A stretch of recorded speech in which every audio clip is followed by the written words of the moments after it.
YouTube, what's up? This is Shadow coming at you today with a little video on how to choose your player archetype. The three main archetypes in Call of Duty are Objective, Support, and Slayer. Now I'm going to explain each role and detail them if you've never heard of them before. So an Objective player's main role is to gain domination points and blitz captures. They will grab the dom flags and usually are carrying and planting the bomb on search and destroy. The OBJ player needs to know a lot of different ways and spots to be able to get through the map to cap a domination flag or get a blitz capture. Decision making is a very important aspect of the position because they are faced with tons of small decisions that very well will affect the final outcome of the map. More than anyone else, they need to understand the benefits of controlling the map and making well-timed decisions that could affect the outcome of the game. Next is the support position. Support is basically in the job title. They are a medium between Slayers and Objective players. You need to be able to adapt easily in this role. The role they have in a match will be dictated by what the other players on the team are focused on, and they should be able to provide help wherever they are needed. They need to be able to put pressure on the other team and be able to cover their own Objective players. You need great communication in player's position because you will almost always be calling someone out. Support players usually are the first line defense at another team's push, so you need quick reaction time, great aim, and clever strategy.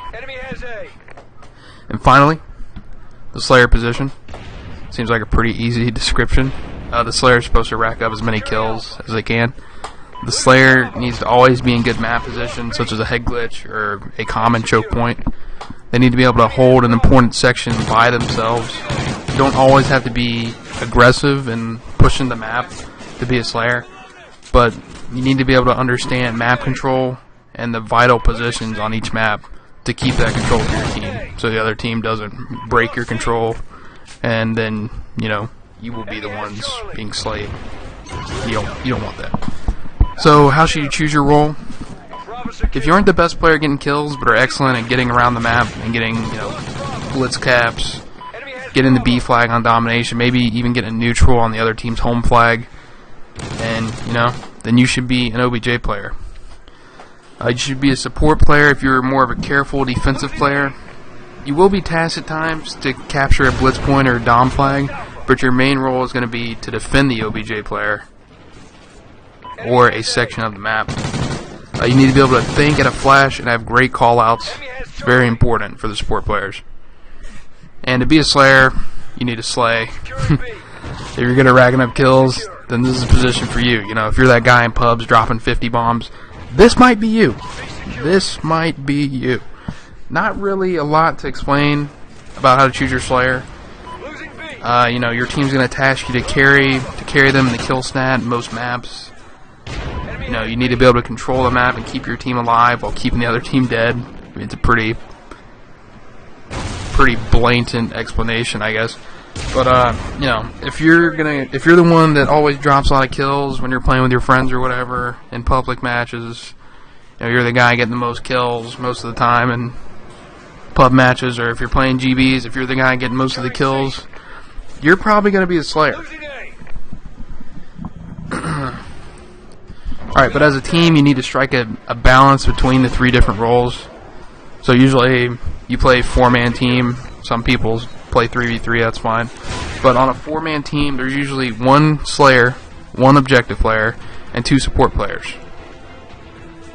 But really, like a lot of the top teams, they have players that can fill any role. So as an individual player, it is important you have significant strengths in one role, but you need to be versatile for the benefit of your team. So if you're a Slayer, work on maybe also being a support, because you never know. Maybe your team finds a better Slayer and you have to slide into the support role. Stuff happens. You have to be versatile and you have to be willing to change to help your team win. That's what it's about in the long run. It's about winning. But YouTube, that's going to wrap up this video. If you have any questions, please feel free to comment below, and I will do my best to answer them as quickly as possible. I will answer any question that comes up, because I'm an awesome guy. No, but really. Please like, comment, and subscribe if you enjoyed the video, and as always, this has been Shadow. Later, guys.